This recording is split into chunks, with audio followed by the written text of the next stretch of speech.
आज के इस वीडियो में हम बात करेंगे कक्षा 12 के एक और महत्वपूर्ण टॉपिक के बारे में, और इस टॉपिक का नाम है विवर्तन, डिफ्रैक्शन। इससे पहले हमने व्यतिकरण अर्थात इंटरफेरेंस के बारे में पिछले वीडियो में पढ़ा था और उससे संबंधित डेरिवेशंस वगैरह भी हमने देखे थे। अगर आपने अभी तक व्यतिकरण को नहीं समझा है और उसको देखे बिना विवर्तन समझना चाह रहे हैं तो शायद थोड़ा आपके लिए टफ होगा। तो इसलिए आप क्या करें, पहले एक बार व्यतिकरण वाले वीडियो को ध्यान से देख लें और तब विवर्तन को समझेंगे तो बहुत आसानी से इसे समझ में आ जाएगा। ठीक है, तो बात करते हैं विवर्तन के बारे में। आखिर विवर्तन है क्या, इसका शाब्दिक अर्थ क्या है? वर्तन अर्थात होता है मुड़ जाना। ठीक है, वर्तन का मतलब होता है मुड़ना। ठीक है, वो वाला बर्तन नहीं है, वैसा बर्तन पेट फटा वाला होता है। ये वर्तन का मतलब होता है मुड़ जाना। तो जब कोई चीज़ कहीं पर मुड़ जाती है तो उसको हम लोग बोलते हैं वर्तन। जैसे अपवर्तन में क्या होता था, प्रकाश एक माध्यम से प्रवेश करता था, दूसरे माध्यम में जाता था और अपने मार्ग से मुड़ता था तो हम लोग क्या बोलते थे? अपवर्तन बोलते थे। अगर किसी दर्पण से टकराता था, उसी माध्यम में वापस लौट आता था तो हम लोग उसको क्या बोलते थे? परावर्तन बोल देते थे। हम लोग एक चीज़ से टकराकर उसी माध्यम में वापस लौट आना। परंतु यहाँ पर विवर्तन है। विवर्तन है क्या आखिर? तो कहते हैं कि मान लिया अगर हम कमरे के अंदर बैठे हुए हैं और बाहर कोई म्यूज़िक बजा रहा है या दीवार के पीछे कोई व्यक्ति हमको आवाज़ दे रहा है, हम दीवार के दूसरी ओर खड़े हुए हैं, फिर भी उस व्यक्ति की आवाज़ हम तक पहुंच जाती है। ऐसा क्यों होता है? मान लिया ये दीवार है और यहाँ पर हम खड़े हैं और यहाँ पर वो दूसरा व्यक्ति खड़ा है, वो आवाज़ हमको देता है तो दीवार से टकराकर, क्योंकि ध्वनि सीधे चलती है, वो दीवार से टकराकर वहीं पर रुक जानी चाहिए। परंतु होता क्या है, हमको फिर भी उसकी आवाज़ सुनाई दे रही है। जबकि अगर हम ये बात मानकर चलें कि ध्वनि सीधी रेखा में चलती है तो दीवार से टकरानी चाहिए ध्वनि और या तो उसी माध्यम में वापस लौट आए, ठीक है, या तो वहीं पर रुक जानी चाहिए। परंतु वो व्यक्ति दीवार के पीछे से हमको आवाज़ दे रहा है और दीवार के दूसरी ओर हमको वो आवाज़ सुनाई दे रही है। ऐसा क्यों होता है? तो ऐसा विवर्तन के कारण होता है, क्योंकि ध्वनि जो आवाज़ दे रहा है व्यक्ति, वो ध्वनि किरणें चलती हैं और दीवार के किनारों से मुड़कर और मुड़ते हुए हमारे कानों तक पहुंचती हैं। ठीक है, ये तो फिगर देखने में इजी है, इसको एक्सप्लेनेशन करना थोड़ा सा लॉन्ग है। हम यहाँ पर इस चीज़ पर फोकस नहीं कर रहे हैं, विवर्तन को आपको समझाने की फोकस कर रहे हैं। तो क्या हुआ, व्यक्ति ने जो आवाज़ दी वो दीवार के किनारों से टकराई और मुड़कर हम तक पहुँची। तो ऐसी स्थिति में क्या हुआ, ये तरंग किसी किनारे से टकराकर मुड़ी और इसी घटना को हम क्या कहते हैं? विवर्तन कहते हैं। किसी भी तरंग का किसी भी तीक्ष्ण किनारे से टकराकर मुड़ जाना क्या कहलाता है? विवर्तन कहलाता है। और तरंगों का ये स्वाभाविक गुण है। तरंगें अगर किसी माध्यम में चल रही हैं तो अगर किसी तीक्ष्ण किनारे से टकराएंगी तो किसी न किसी एंगल पर मुड़ जाएंगी। अगर मान लिया साधारण रूप से हम एक गेंद ले लें और दीवार के किसी कोने पर मारें, अगर दीवार के बीच में मारेंगे गेंद को तो गेंद टकराकर वहीं हम तक वापस आ जाएगी जहां से हमने फेंकी थी।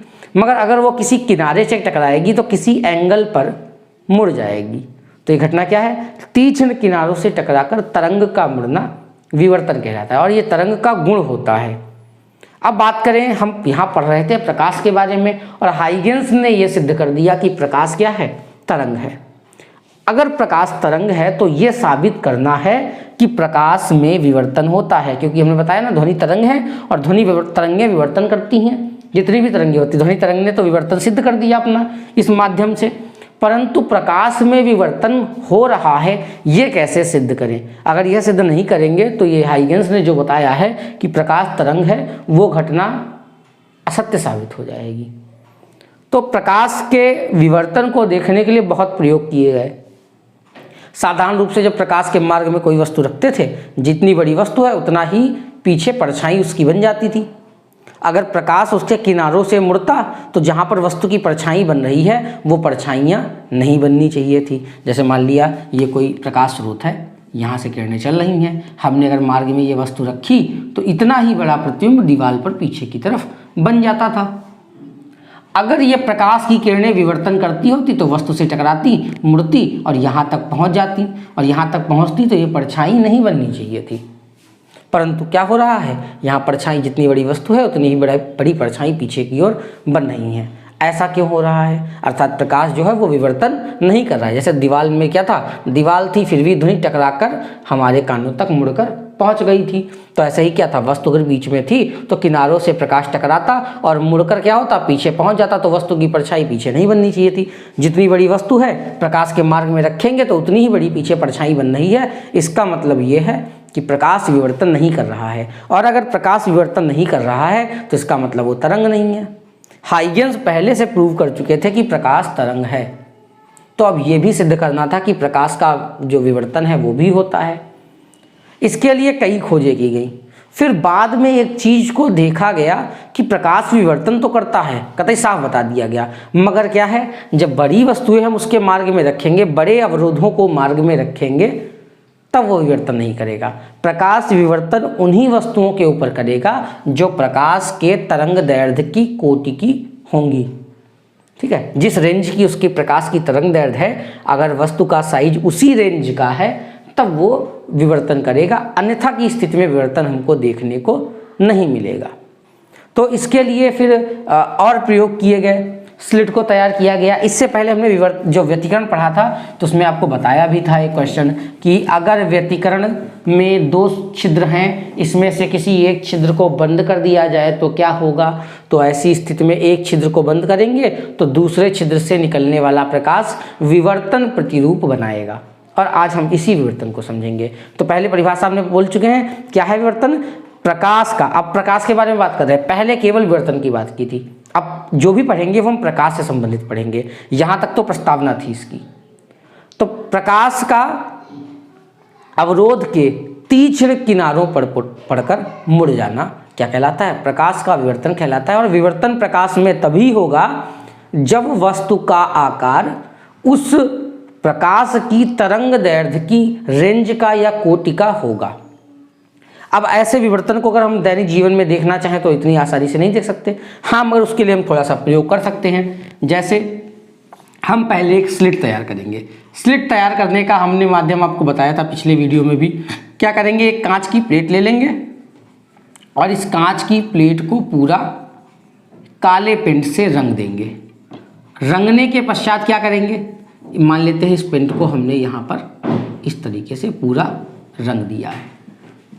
यहाँ से हमारे मार्कर से इतना क्लियर रंगना नहीं हो रहा क्योंकि इस रेसेस आ रहे हैं, तो इतना बढ़िया रंगना नहीं हो सकता, मगर एग्जाम्पल के तौर पर मान लिया आपने कि ये पूरा हमने इसको काले रंग से रंग दिया है।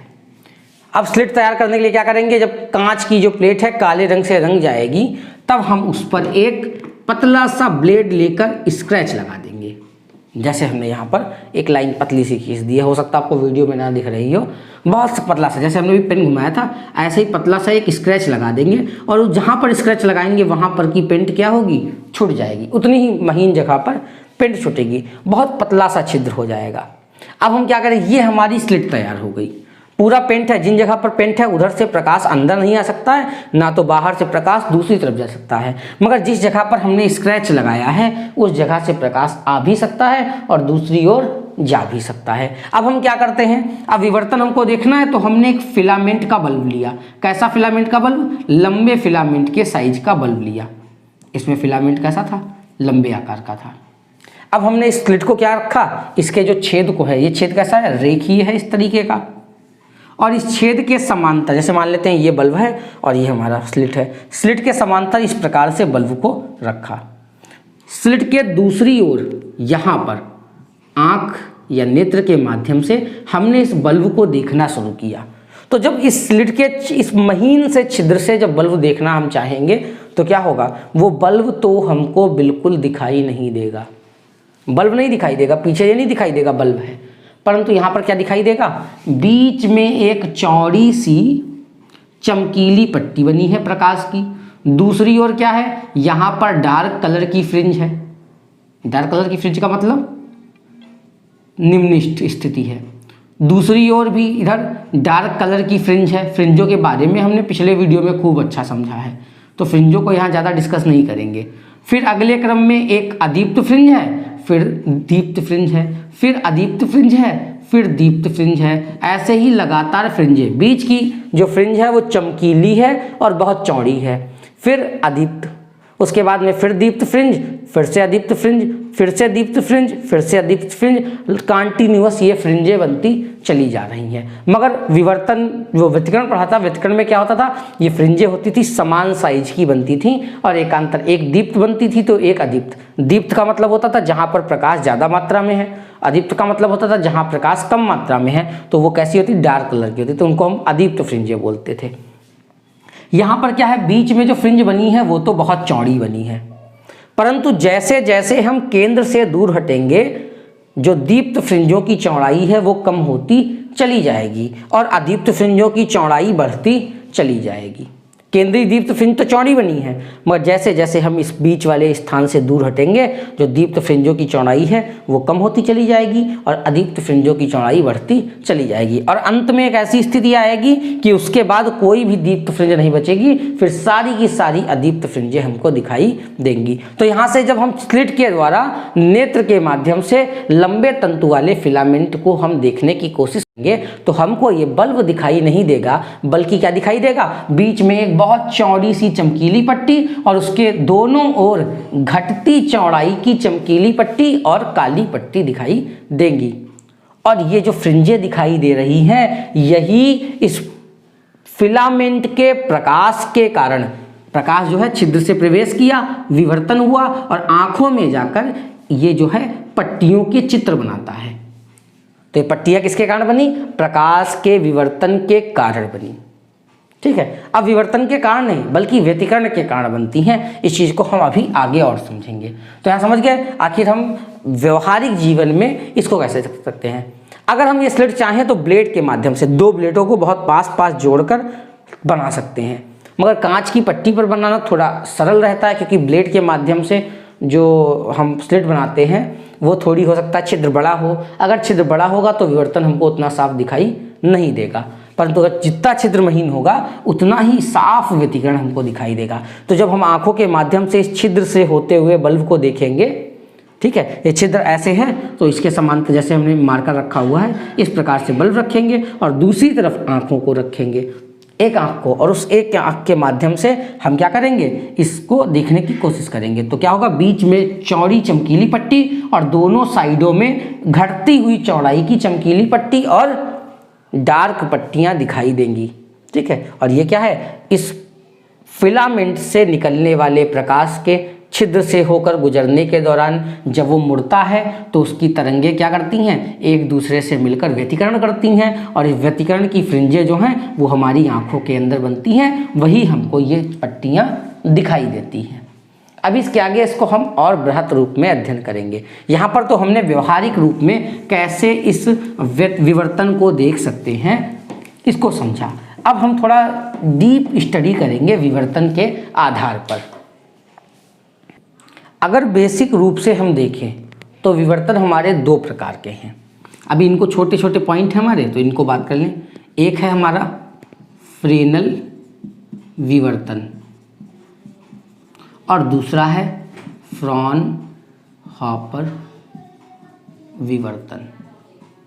ठीक है, दो हमारे विवर्तन हैं और ये दो अपने एक कह सकते हैं कि विशेष गुण के आधार पर या व्यवस्था के आधार पर दो प्रकार के विवर्तन हैं।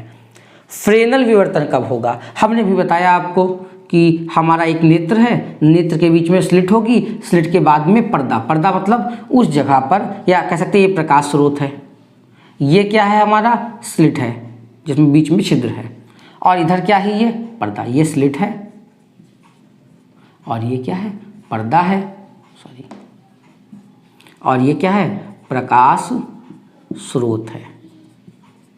ठीक, तो ये तीन चीजें हैं, इनकी स्थितियों के अनुसार हम विवर्तन को दो हिस्सों में बांट देते हैं। एक तो फ्रेनल विवर्तन है, दूसरा हमारा फ्रॉनहोफर विवर्तन है। फ्रेनल विवर्तन तब होगा जब उस प्रकाश स्रोत, स्लिट और पर्दे के बीच की दूरी कैसी हो, परिमित हो। कैसी हो, परिमित। अभी जो हमने विवर्तन व्यावहारिक वाला देखा था उसमें आँखों के, स्लिट के और फिलामेंट के बीच, वहाँ पर हमारी आँखें किसका काम करेंगी, पर्दे का काम। ठीक है, क्योंकि हमारी आँखों के अंदर ही फ्रिंजों का या जो व्यतिकरण के प्रतिरूप बन रहे थे उनका चित्र बनेगा। स्रोत फिलामेंट होगा और स्लिट तो हमारी स्लिट ही होती है। तो ध्यान देंगे कि जब परिमित दूरी हो इनके बीच की, परिमित का मतलब ऐसी दूरी जिसको हम आसानी से नाप सकें, ठीक है। तो अगर पर्दे, स्रोत और स्लिट के बीच की दूरी कैसी हो, परिमित हो, तो ऐसी स्थिति में जो विवर्तन होता है वो फ्रेनल विवर्तन होता है, ठीक है। दूसरा विवर्तन कैसा होता है, फ्रॉनहोफर विवर्तन। अब इसका उल्टा हो जाएगा, जब प्रकाश स्रोत, स्लिट और पर्दे के बीच की दूरी अपरिमित हो, जिसको नाप ना सकें, बहुत ज़्यादा है, ठीक है, तो ऐसी स्थिति में जो विवर्तन होता है उसको हम लोग क्या बोलते हैं, फ्रॉनहोफर विवर्तन बोलते हैं। ये दो टाइप के हैं, बट सिलेबस में हम केवल फ्रेनल विवर्तन को अध्ययन करेंगे, ठीक है। फ्रॉनहोफर विवर्तन के बारे में अध्ययन करेंगे। अब इसको थोड़ा सा ध्यान देना है, ये एक ही विवर्तन हमको स्टडी करना है। खास बात क्या है कि प्रकाश स्रोत, स्लिट और पर्दे के बीच की दूरी को हम अपरिमित कैसे कर सकते हैं। अपरिमित मतलब जिसको नाप नहीं सकते, मतलब बहुत ज़्यादा दूरी होगी तो कितनी दूरी होगी, अनंत। और अनंत दूरी के लिए जो प्रकाश कैसा होगा, वो समांतर किरणों के रूप में होगा। समझ पाए कि नहीं। फ्रॉनहोफर विवर्तन हमको बनाना है तो स्रोत, पर्दा और स्लिट के बीच की दूरी अनंत हो, और अनंत दूरी होगी तो ऐसी स्थिति में बनाना थोड़ा कठिन है। प्रयोग लैब में कर रहे हैं और अनंत दूरी का अगर हम बनाना चाहें तो बनाना हमारे लिए कठिन होगा। तो इसके लिए हम लोग क्या करते हैं, क्योंकि अनंत दूरी पर जो किरणें होती हैं वो कैसी होती है, समांतर। अगर हम किरणों को किसी माध्यम से समांतर बना दें तो हमारा जो विवर्तन है वो कैसा हो जाएगा, फ्रॉनहोफर विवर्तन की तरह लगेगा। इसीलिए हम लोग क्या करते हैं, प्रकाश स्रोत के बीच में एक उत्तल लेंस और पर्दे और स्लिट के बीच में एक उत्तल लेंस लगा देते हैं। प्रकाश स्रोत से किरणें चलती हैं और वो क्या होता है, लेंस से निकलने के बाद मुख्य अक्ष के समांतर हो जाती हैं। समांतर आने वाली किरणें कहाँ से मानी गई, अनंत से। बताएगा, समांतर आने वाली किरणें कहाँ से मानते थे, अनंत से। तो मतलब प्रकाश स्रोत है तो पास में स्थित, मगर दिखने में कैसा लगेगा, दूर, क्योंकि किरणें हमें कैसी मिल रही हैं, समांतर। तो इसके और इसके बीच की दूरी अनंत हो गई। अब क्या हुआ, समांतर किरणें आई और पर्दे पर हमने लेंस लगाकर फोकस कर दी, तब इनके बीच की दूरी भी कैसी हो गई, अनंत, क्योंकि समांतर किरणें आकर फोकस हो रही हैं, ठीक है। तो इन दोनों या कह सकते हैं तीनों चीज़ों के बीच की दूरी क्या हो गई, अपरिमित हो गई। तो हमको कौन सा विवर्तन मिल गया, फ्रॉनहोफर विवर्तन मिल गया। एक चीज़ ध्यान रखेंगे कि विवर्तन के लिए जो छिद्र है उसका साइज या उसका आकार जो है प्रयुक्त प्रकाश की तरंग दैर्ध्य की कोटि का होना चाहिए, ठीक है। अब हम विवर्तन के बारे में और बृहत रूप से समझेंगे। एकल रेखा छिद्र द्वारा विवर्तन। अभी तक विवर्तन को हमने थ्योरिकल ही समझा था, अब यहाँ फिगर के माध्यम से देखेंगे कि आखिर विवर्तन जो है कैसे हो रहा है और इस घटना के पीछे क्या क्या बातें हैं जिससे हमें ये विवर्तन प्रतिरूप या कह सकते हैं फ्रिंजें प्राप्त होती हैं। विवर्तन का केवल इतना फायदा है कि प्रकाश किनारे पर पड़कर मुड़ता है, बाकी आगे की घटना तो लगभग मान लेते हैं आप व्यतिकरण के जैसी है। अभी हमने 3 चीज़ें ली थी, उन 3 चीज़ों को हम यहाँ पर मानते हैं। ये कोई प्रकाश स्रोत है जिससे प्रकाश की किरणें निकल रही हैं। ये कोई स्लिट है, स्लिट में छिद्र है वो AB है, इस छिद्र की चौड़ाई कितनी है, E है। अगर पिछले वीडियो आपने देखे हैं तो हम बता दें आपको कि यहाँ पर थ्योरिकल पोर्शन जो प्रूफ का है वो हम नहीं लिखेंगे, केवल मैथमेटिकल पोर्शन हम यहाँ पर लिखकर आपको हल करने का मेथड समझाएंगे। थ्योरिकल पोर्शन को हम आपके साथ यहाँ पर चित्र के माध्यम से डिस्कस करेंगे, उसको बताएंगे, समझाएंगे, मगर उसको लिखेंगे नहीं, ठीक है। तो ये एक स्रोत S है, जैसा हमारा बल्ब था जिसका फिलामेंट हम देख रहे थे। एक ये स्लिट है, स्लिट का छिद्र क्या है, AB। ध्यान रखें यहाँ पर हमने जो छिद्र बनाया है ये काफ़ी बड़ा बनाया है, इसलिए बड़ा बनाया है क्योंकि अगर ये चित्र हम बहुत छोटा बनाते तो ये आप फिगर जो देख रहे हैं इसको समझने में बहुत कठिनाई होती, ठीक है। तो ये छिद्र बहुत बड़ा बना है, जबकि ये बहुत छोटा छिद्र होता है, बहुत स्क्रैच। आप ये समझ सकते हैं कि ब्लेड से जितना बड़ा स्क्रैच लग सकता है, अगर सीधा सीधा ब्लेड को स्क्रैच कर दें, खींच दें, तो जितना बड़ा स्क्रैच लग सकता है उतना बड़ा छिद्र होगा। बहुत बड़ा नहीं होता, नैनोमीटर के साइज का आप कह सकते हो छिद्र होना चाहिए, ठीक है। यहाँ छिद्र बहुत बड़ा हमने बनाया, इसलिए जो प्रूफ के लिए हम आपको पोर्शन समझा रहे हैं उसको समझने में आपको आसानी रहे। तो स्रोत S है प्रकाश का, ये स्लिट S डैश है, इसमें छिद्र की जो चौड़ाई है स्मॉल e है और ये AB है, ठीक है। ये पर्दा है, वहाँ पर पर्दे की जगह पर हमारी आँख थी, आँख के अंदर रेटिना पर ही जाकर ये डायरेक्ट फ्रिंजें बन रही थी, मगर यहाँ पर फ्रिंजों को हम कहाँ पर बनाने की कोशिश करेंगे, पर्दे के ऊपर, ठीक है, ताकि इस चीज़ को हम फोटो के माध्यम से समझा सकें, देख सकें, एनालाइज कर सकें, ठीक है। तो यहाँ पर हम क्या करेंगे, एक पर्दा रखेंगे। अब हमको करना था क्या था, बताया था आपको, फ्रॉनहोफर विवर्तन देखना है, और फ्रॉनहोफर विवर्तन में इन सभी के बीच की दूरी क्या होती है, अनंत। तो इसीलिए हमने क्या कर दिया, 2 लेंस लगा दिए। एक लेंस क्या कर रहा है, आने वाले प्रकाश स्रोत की किरणों को समांतर कर रहा है, ताकि ये किरणें स्रोत से नहीं अनंत से आती हुई प्रतीत हों, जिससे स्रोत और पर्दे के बीच की दूरी क्या हो जाए, अपरिमित हो जाए। दूसरा क्या है, यहाँ पर्दे और स्रोत के बीच की दूरी अपरिमित हो गई, लेंस को लगा दिया, जिससे जो भी किरणें आए उनको पर्दे पर केंद्रित करके लेंस जल्दी से उसका प्रतिबिंब पर्दे पर बना दे, इसलिए हमने दूसरा लेंस का प्रयोग किया है। अब यहाँ किरणों के माध्यम से समझते हैं कि विवर्तन कैसे होता है या विवर्तन प्रतिरूप बनता कैसे है। स्रोत एस से प्रकाश की किरणें चली और लेंस से पड़ने के पश्चात क्या हो गई, समांतर हो गई। तो हम सारी किरणों को नहीं, इन 3 किरणों को लेकर चल रहे हैं। तो जो किरणें किनारे से थोड़ा ही समीप थी, ठीक है, किनारे से थोड़ा ही समीप थी, इसके बीच वाली सभी किरणें बिना विचलित हुए बिल्कुल सीधी समांतर निकल गई, ठीक है। जैसे मान लीजिए ये छिद्र था और छिद्र से थोड़ी दूर की जितनी भी किरणें थी वो बिना विचलित हुए, क्योंकि यहाँ मार्ग में कोई अवरोध है नहीं, तो बिना अवरोध के सीधी निकल गई और लेंस से अपवर्तित होने के पश्चात एक बिंदु O पर केंद्रित हो गई। जब प्रकाश की सभी किरणें O बिंदु पर केंद्रित होंगी तो बीच वाला कैसा फ्रिंज बनेगा, चमकीला और बहुत चौड़ा फ्रिंज बनेगा बीच वाला, क्योंकि ये वाली किरणें जो हैं बिना विचलित हुए यहाँ से निकली और लेंस से होकर सीधे सीधे बीच वाले केंद्रीय भाग पर केंद्रित हो गई। इसीलिए जब विवर्तन प्रतिरूप बनाते हैं तो केंद्र में हमको कैसी फ्रिंज मिलती है, चमकीली फ्रिंज मिलती है, कह सकते हैं दीप्त फ्रिंज मिलती है, क्योंकि जो किरणें निकली सारी समांतर बिना विचलित हुए लेंस से निकली और केंद्र बिंदु O पर जाकर फोकस हो गई। इसलिए यहाँ पर कैसी फ्रिंज बनी, क्योंकि सारी प्रकाश की किरणें एक जगह केंद्रित हो रही हैं, तो केंद्र में हमें चमकीली फ्रिंज मिलेगी। और इसका कारण ये भी होता है कि इन किरणों के बीच कोई पथांतर नहीं होता है, और जब पथांतर नहीं होगा तो वहाँ पर हमें पैसिव फ्रिंज मिलेगी, चमकीली फ्रिंज मिलेगी।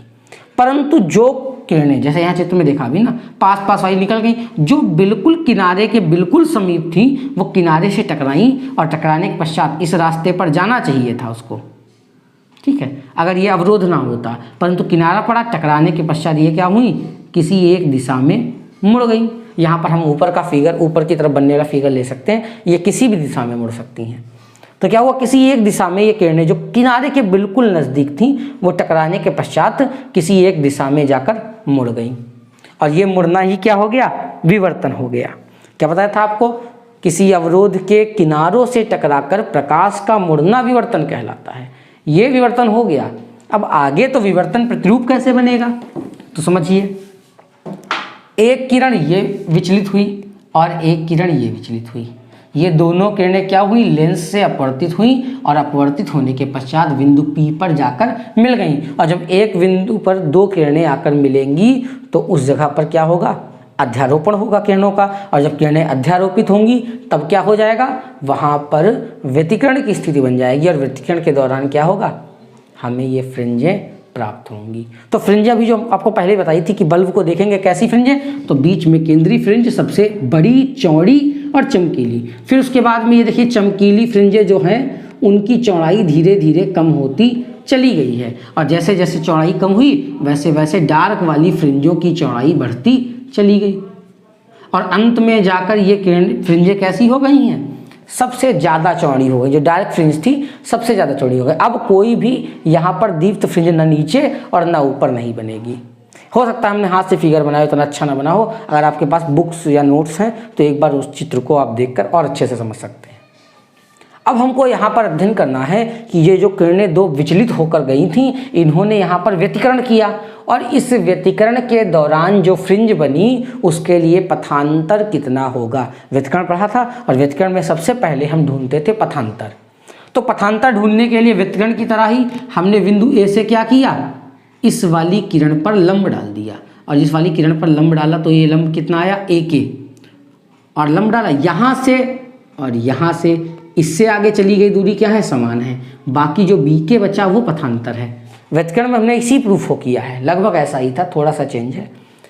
तो क्या हुआ, A से चली किरण, उसका मार्ग P तक पहुंचने का नज़दीक था, परंतु जो B से किरण चली है वो ज़्यादा मार्ग तय करेगी। तो A से P तक जो किरण गई उसका पथांतर कम है, मतलब उसने कब मार्ग तय किया, और B से जो P तक किरण गई है उसने मार्ग ज़्यादा तय किया। तो ऐसी स्थिति में दोनों मिलने वाली किरणों के बीच पथांतर होगा, और अगर पथांतर होगा तो बताया था फार्मूला क्या होता है, कलांतर बराबर 2π/λ इंटू पथांतर। तो जब पथांतर है तो इनके बीच कलांतर होगा, और कलांतर जहाँ पर दो किरणों के बीच हो जाए तो वहाँ पर दो किरणें मिलती हैं तो व्यतिकरण करती हैं, और व्यतिकरण करने के बाद फ्रिंजें बनाती हैं। अब हमको अगर इनके बीच में कितना पथांतर है ये पता चल जाए तो फ्रिंजों के बारे में हम पूरी जानकारी आसानी से निकाल सकते हैं। तो हमको करना क्या है, हमने क्या किया, A से इस पर लंब डाला। अब लंब डाला तो A से यहाँ तक की दूरी और K से यहाँ तक की दूरी समान हो गई। तो ये कौन सी दूरी थी, वो फालतू दूरी थी जो इसने अलग से तय की गई थी, और ये फालतू दूरी को हम लोग क्या बोलेंगे, BK। और ये फालतू दूरी हमारे अनुसार क्या कहलाएगी, किरणों के बीच का पथांतर। ध्यान रखेंगे, ये BK क्या है, किरणों के बीच का पथांतर है।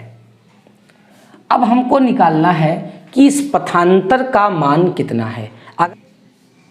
चूंकि यहाँ पथांतर जो है वो BK है हमारा, और इस पथांतर को निकालने के लिए हम त्रिभुज ABK का प्रयोग करेंगे। ये छोटा सा त्रिभुज है ABK।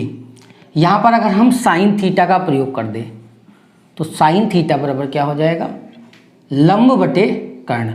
लंब का मान कितना है BK, और कर्ण का मान कितना है स्मॉल e, छिद्र की जो चौड़ाई थी। तो यहाँ से हमें BK बराबर मिलेगा E साइन थीटा।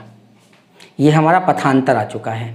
किसका पथांतर, A से P तक पहुँचने वाली किरण और B से P तक पहुँचने वाली किरणों के बीच का पथांतर। और पथांतर ही हमको निकालना पड़ेगा, तभी हम जाकर व्यतिकरण की स्थिति को अच्छे से समझ पाएंगे। अगर हम A से B तक की स्थिति को दो टुकड़ों में बांट दें, यहाँ बीच में एक पॉइंट हमने ले लिया C, तो अगर हम बात करेंगे A से जो किरण P तक पहुँच रही है और C से जो किरण P तक पहुँच रही है, तो AP और CP इसके बीच जो पथांतर होगा वो λ/2 होगा। ठीक, C से किरण जो P तक पहुँच रही है और B से किरण जो P तक पहुँच रही है, CP और BP वाली किरण के बीच में पथांतर कितना होगा, λ/2। इन दोनों के पथांतर कितने हैं, λ/2। तो ये P पर जाकर क्या करेंगे, विनाशी व्यतिकरण उत्पन्न करेंगे। समान है स्थिति, तो विनाशी व्यतिकरण जब उत्पन्न करेंगे तो ऐसी स्थिति में यहाँ पर जहाँ विनाशी व्यतिकरण होगा वहाँ पर कैसी फ्रिंज बनेगी, अदीप्त फ्रिंज हमको मिलेगी, पहली अदीप्त फ्रिंज। ठीक है, और जब पहली अदीप्त फ्रिंज हमको यहाँ पर मिलेगी तो उस पहली अदीप्त फ्रिंज के लिए m λ अगर निकालें तो जो पथांतर होगा BK, अगर हम अदीप्त फ्रिंज के हिसाब से निकालना है पहली अदीप्त फ्रिंज के लिए, तो BK बराबर m λ। m का मान 1 डालेंगे तो लैम्डा आ जाएगा, 1 लैम्डा या केवल लैम्डा कह लें। तो इस स्थिति से BK का मान क्या आ जाएगा हमारा, प्लस λ, जो E साइन थीटा के बराबर हो जाएगा। ये पहली अदीप्त फ्रिंज के लिए है।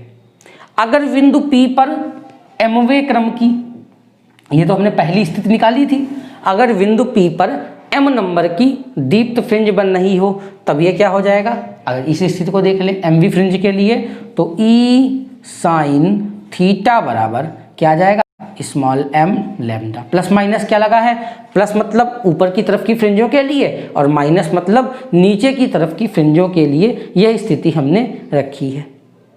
चूंकि ये थीटा जो देख रहे हैं यहाँ पर चित्र में देखने पर इतना छोटा दिख रहा है, वास्तव में ये छिद्र बहुत छोटा होगा, तो ये थीटा कितना छोटा होगा आप अंदाजा लगा सकते हो। तो चूंकि थीटा बहुत छोटा है और छोटे थीटा के लिए साइन थीटा जो है अपने खुद के कोण के बराबर हो जाता है। तो ऐसी स्थिति में E साइन थीटा को हम लोग E थीटा बराबर प्लस माइनस m लैम्डा भी लिख सकते हैं। ठीक है, ये प्रथम निम्निष्ठ की स्थितियों के लिए है। निम्निष्ठ का मतलब आप समझते हैं, जहाँ पर हमको डार्क फ्रिंजें मिल रही हैं, प्रथम निम्निष्ठ की स्थिति के लिए। तो प्रथम निम्निष्ठ की स्थिति के लिए बी के बराबर लैम्डा आया था। एमवें क्रम के लिए हमने क्या लिख दिया, ई साइन थीटा बराबर plus minus M lambda. Sine theta छोटे कोणों के लिए है तो थीटा को हमने उसी की जगह पर रख दिया, तो ई थीटा बराबर एम लैम्डा आ गया। अगर हम यहाँ से थीटा का मान निकालना चाहें तो थीटा मतलब कितने कोण की स्थिति पर हमको अदीप्त फ्रिंजें मिलेंगी, तो थीटा का मान निकालना चाहें तो क्या हो जाएगा, plus minus M lambda upon E. अब m के जैसे जैसे मान रखेंगे हमको थीटा के वैसे वैसे मान मिलने शुरू हो जाएंगे। तो यहाँ से थीटा की वैल्यू अगर m बराबर 1 रखेंगे तो प्लस माइनस लैम्डा अपॉन ई मिलेगा, अगर 2 रखेंगे तो 2 लैम्डा अपॉन ई मिलेगा, 3 रखेंगे तो 3 लैम्डा अपॉन ई मिलेगा, 4 रखेंगे तो 4 लैम्डा अपॉन ई मिलेगा। ऐसी स्थितियाँ हमको मिलेंगी, ध्यान रखेंगे। तो ये कौन सी स्थितियां हैं, यह थीटा के वो मान हैं जिन जगह पर हमको इस प्रकार की अदीप्त फ्रिंजें मिलेंगी। तो ये क्या थी, प्रथम निम्निष्ठों की स्थितियां थी, मतलब किन किन जगह पर हमको ये काले रंग की फ्रिंजें प्राप्त होंगी। अब हम ये देखेंगे कि किन किन स्थानों पर ये चमकीली फ्रिंज अर्थात सफ़ेद रंग वाली चमकती हुई फ्रिंजें प्राप्त होंगी। पहले हमने अदीप्त फ्रिंजों के बारे में, जिसको हम लोग कह सकते हैं निम्निष्ठों के बारे में अध्ययन किया था। अब हम बात करेंगे गौड़ उच्चिष्ठों के बारे में। ये जो हमने स्थितियां प्राप्त की हैं ये निम्निष्ठों की हैं। अब स्थितियां बताएंगे गौड़ उच्चिष्ठों की।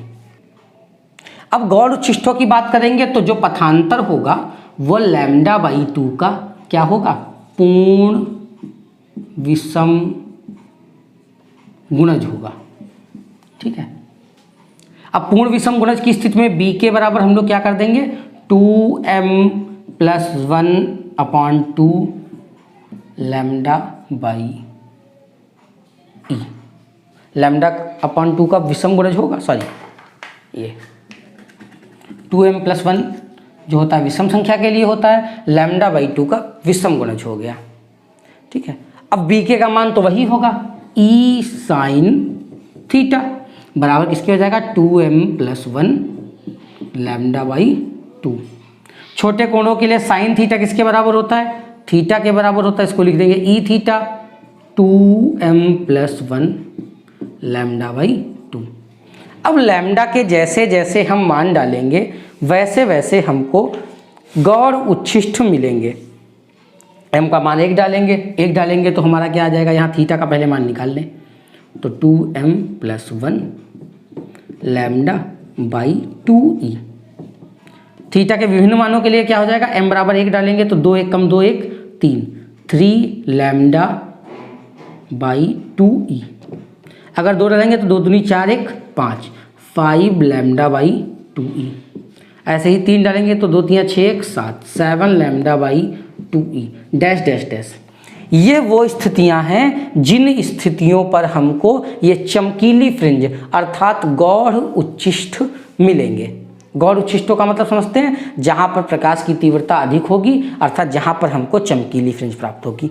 तो हमने भी देखा कि ये कौन सी स्थितियां हैं हमारी, जहां पर हमको चमकीली फ्रिंज प्राप्त होती, इतने कोणों पर हमको चमकीली फ्रिंज मिलेगी। और इससे पहले भी जो हमने देखा था उन कोणों की स्थितियों पर हमको कैसे मिलेगी, डार्क कलर की फ्रिंज मिलेगी। अगर हम इसका तीव्रता वक्र देखना चाहें, अगर ग्राफ के माध्यम से समझें तो कैसी हमको फ्रिंजें मिलेंगी, तो बीच की जो फ्रिंज होगी वो खूब चमकीली, उसमें प्रकाश की तीव्रता जो होगी सबसे अधिक होगी, मैक्सिमम तीव्रता की फ्रिंज होगी। फिर क्या होगा, घटती हुई तीव्रता की फ्रिंजें हमको दोनों ओर मिलेंगी इस तरीके से। देखिए यहाँ पर तीव्रता कम हो गई, एक मैक्सिमम जो केंद्रीय उच्चिष्ट बनी, उसके बाद निम्निष्ठ बना, फिर थोड़ी और उच्चिष्ट, फिर उच्चिष्टों की स्थितियां घटती चली हैं। इधर भी वही केंद्रीय उच्चिष्ट बनी, फिर निम्निष्ठ बना, उच्चिष्ट, फिर निम्निष्ठ, फिर उच्चिष्ट, फिर निम्निष्ठ, उच्चिष्ट निम्निष्ठ। निम्निष्ठ का मतलब है जिन निम्निष्ठों की स्थितियां हम देख रहे हैं वहां पर हमको क्या मिलेगा, काली फ्रिंजें मिलेंगी। और जिन उच्चिष्टों की स्थितियां देख रहे हैं उन स्थितियों पर हमको क्या मिलेगा, कैसी फ्रिंजें मिलेंगी, चमकीली फ्रिंजें मिलेंगी। मगर यहाँ देख रहे हैं कि इनकी जो तीव्रता है वो घटती चली जा रही है। जैसे जैसे तीव्रता घटेगी फ्रिंजें सारी की सारी काले रंग की फ्रिंजों में चेंज होती चली जाएंगी और लास्ट में जाकर ये बिल्कुल प्लेन फिगर में हो जाएंगी, मतलब फिर तीव्रता बिल्कुल 0। और तीव्रता 0 होने का मतलब कि लास्ट वाली जो फ्रिंज होंगी वो पूरी की पूरी काली फ्रिंजें हमको यहाँ पर विवर्तन में प्राप्त होंगी। अब हम बात करेंगे जो केंद्रीय उच्चिष्ठ बन रहा है इसकी कोणीय चौड़ाई कितनी होगी, इसके बारे में। मतलब केंद्र में जो हमारी फ्रिंज बनी थी, ये चमकीली फ्रिंज, तो ये कितने कोण के अनुसार चौड़ी होगी या इसकी कोणीय चौड़ाई कितनी होगी। तो इसके लिए हमने भी बताया था कि ई साइन थीटा बराबर केंद्रीय फ्रिंज के लिए ई साइन थीटा बराबर क्या था, लैम्डा अपॉन ई, मगर ये आधा ऊपर के लिए था, प्लस माइनस लैम्डा अपॉन ई था, ये तो हमने भी देखा था। तो ये केंद्रीय फ्रिंज आधी ऊपर की तरफ चमकीली होगी और बीच वाले पॉइंट से आधी नीचे की तरफ, जैसा हमने ओ में देखा है। अगर इसी लाइन को आगे बढ़ा दें तो आधी ऊपर की तरफ चमकीली और आधी कहाँ है, नीचे की तरफ चमकीली है। तो आधी के लिए हमने लगाया था ई साइन थीटा बराबर लैम्डा अपॉन ई। तो यहाँ से अगर हम छोटे कोणों के लिए ले लें तो ई थीटा बराबर किसके हो जाएगा, लैम्डा के, सॉरी ई साइन थीटा बराबर लैम्डा, अपॉन ई नहीं, अपॉन ई तो बाद में हमने ऐड किया था। ई साइन थीटा बराबर क्या था, लैम्डा। छोटे कोण थे तो हमने थीटा को कर दिया, क्योंकि ये एक स्थिति के लिए केवल ऊपर के लिए है इतना, ठीक है। तो ई यहाँ से थीटा का मान निकालेंगे, कोणीय चौड़ाई आधी कितनी हो जाएगी, लैम्डा अपॉन ई।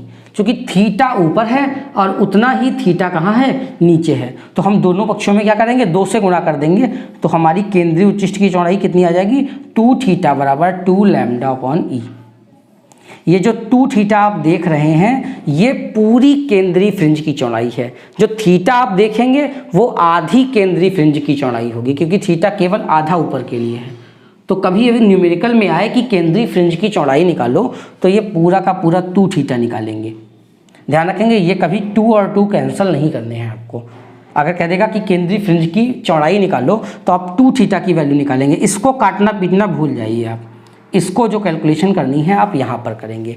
केंद्रीय फ्रिंज की कुल चौड़ाई आपकी 2 थीटा होगी। अगर आपने धोखे से थीटा निकाल दिया तो वो आधी केंद्रीय फ्रिंज की चौड़ाई होगी, ठीक है। अगर रेखीय रूप से मान लें कि इसकी चौड़ाई रेखीय रूप से कितनी है, 2x है। अगर इसकी चौड़ाई हम रेखीय रूप से मान लें कितनी है, 2x है, और यहाँ से पर्दे के बीच की दूरी कितनी है, d है। जो छिद्र है वहाँ से पर्दे के बीच की दूरी कितनी है, d है, कैपिटल D। तो ऐसी स्थिति में कोण बराबर क्या होता है, चाप बटे त्रिज्या। कोण बराबर हमारा क्या हो जाएगा, चाप बटे त्रिज्या।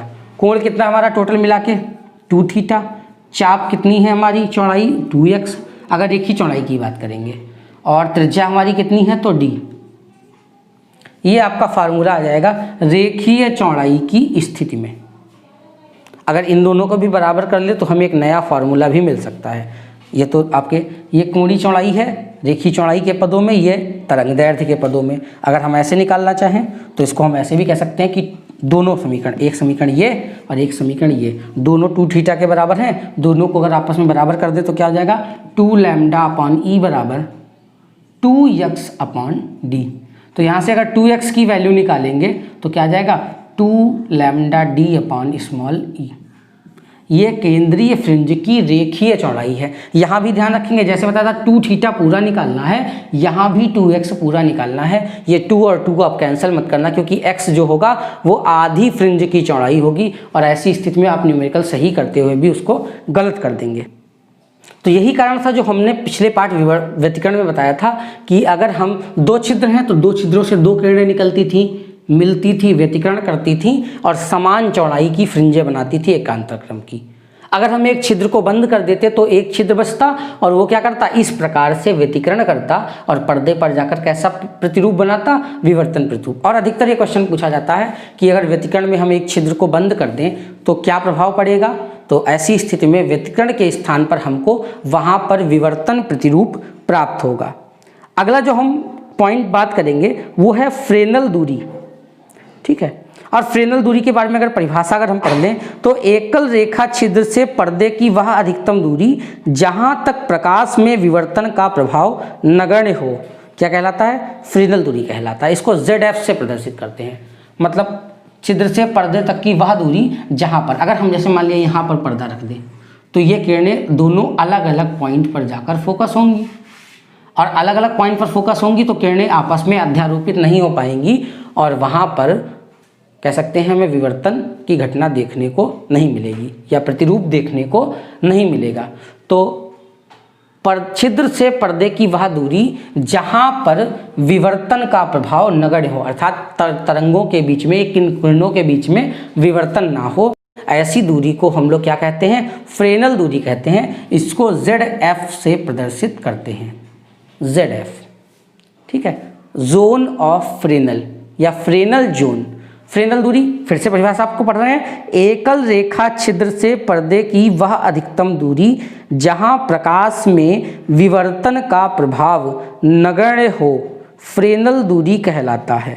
और अगर इसका फार्मूला हम सीधे लिख दें तो फार्मूला इसका आता है ZF बराबर E²/λ। ये वह दूरी है कि अगर हम विवर्तन प्रतिरूप, मतलब यहाँ से एक और चीज़ क्लियर हो जाती है कि किस दूरी तक हम पर्दे को रखेंगे और विवर्तन नहीं मिलेगा। तो एनालाइज करना आसान हो जाता है कि इतनी दूरी तक हम पर्दा न रखें, इसके बाद में पर्दा रखें ताकि हमको विवर्तन प्रतिरूप प्राप्त हो। अभी हमने चौड़ाई के लिए एक फार्मूला निकाला था, 2x बराबर 2λ/d/e। इसको भी थोड़ा सा और डिस्कस कर लें कि अगर हम छिद्र की चौड़ाई बढ़ाएंगे तो क्या होगा। अगर ये पूछते कि छिद्र की चौड़ाई बढ़ाएंगे तो क्या होगा, तो E का मान जैसे जैसे बढ़ेगा तो जानते हैं हर बड़ा होगा तो अंश जो पूरी फ्रैक्शन की वैल्यू मिलेगी वो हमको छोटी मिलेगी। अगर हर बड़ा है तो हमें जो वैल्यू मिलेगी इस पूरी फार्मूले की वो कैसी होगी, छोटी। तो जैसे जैसे हम छिद्र की चौड़ाई बढ़ाएंगे तो हमारी जो फ्रिंज की चौड़ाई है वो छोटी होती चली जाएगी, और जितना बड़ा छिद्र होगा उतनी चौड़ाई केंद्रीय फ्रिंज की छोटी होगी। और जब एक स्थिति ऐसी आएगी कि छिद्र की चौड़ाई बढ़ाते बढ़ाते कि हमको विवर्तन प्रतिरूप दिखना ही बंद हो जाएगा, ठीक है। तो जैसे जैसे हम छिद्र की चौड़ाई बढ़ाएंगे हमारी केंद्रीय चौड़ाई जो है वो घटती चली जाएगी, जो बीच वाली फ्रिंज है इसकी चौड़ाई घटती चली जाएगी, और बहुत अधिक बढ़ाने पर हमें विवर्तन प्रतिरूप ही दिखना बंद हो जाएगा। लैम्डा जितना ज़्यादा होगा केंद्रीय उच्चिष्ट की चौड़ाई उतनी ज़्यादा होगी, पर्दे के बीच की दूरी जितनी ज़्यादा होगी केंद्रीय उच्चिष्ट की चौड़ाई उतनी ज़्यादा होगी। तो इन तीन चीज़ों को भी ध्यान रखेंगे। इनसे भी प्रश्न पूछ देता है कि अगर लैम्डा का मान ज़्यादा हो तो विवर्तन प्रतिरूप पर क्या असर पड़ेगा, पर्दे के बीच दूरी ज़्यादा हो तो विवर्तन प्रतिरूप के ऊपर क्या असर पड़ेगा, या छिद्र की चौड़ाई अगर हम बढ़ा दें तो विवर्तन प्रतिरूप पर क्या असर पड़ेगा। तो छिद्र की चौड़ाई बढ़ेगी तो निगेटिव असर पड़ेगा, जितना छिद्र चौड़ा करेंगे केंद्रीय फ्रिंज उतनी कम चौड़ी होती जाएगी, पतली होती चली जाएगी। और लैम्डा और डी के बढ़ने पर केंद्रीय फ्रिंज क्या होगी, बढ़ती चली जाएगी। फार्मूले से यहाँ पर हम देख सकते हैं। एक और चीज़ है व्यतिकरण और विवर्तन में अंतर। तो व्यतिकरण में हमने देखा था कि दो छिद्र का प्रयोग होते हैं, तब जाकर हम क्या करते हैं, तरंगों का व्यतिकरण करवाते हैं। विवर्तन में क्या होता है, एक छिद्र से ही निकलने वाली तरंगों का व्यतिकरण होता है। दूसरी चीज़ व्यतिकरण क्या है, दो तरंगों के अध्यारोपण की घटना है, जबकि विवर्तन क्या है, किनारों पर पड़कर प्रकाश के मुड़ने की घटना है। इसके एग्जाम्पल्स को भी हम यहाँ पर एक्सप्लेन कर सकते हैं। अगर आप विवर्तन और व्यतिकरण को ठीक ढंग से पढ़ेंगे तो आप इनके अंतर को भी बता पाएंगे। आज के वीडियो में हमने विवर्तन के बारे में डेरिवेशन जो भी थे उन छोटे छोटे टर्म्स को समझा है, और अपेक्षा है आपको ये समझ में आया होगा। अगर विवर्तन आपने व्यतिकरण पहले से पढ़ रखा है तो आपको विवर्तन समझने में इतनी कठिनाई नहीं हुई होगी। तो अगले वीडियो में हम अगले चैप्टर के बारे में बात करेंगे। तब तक के लिए धन्यवाद।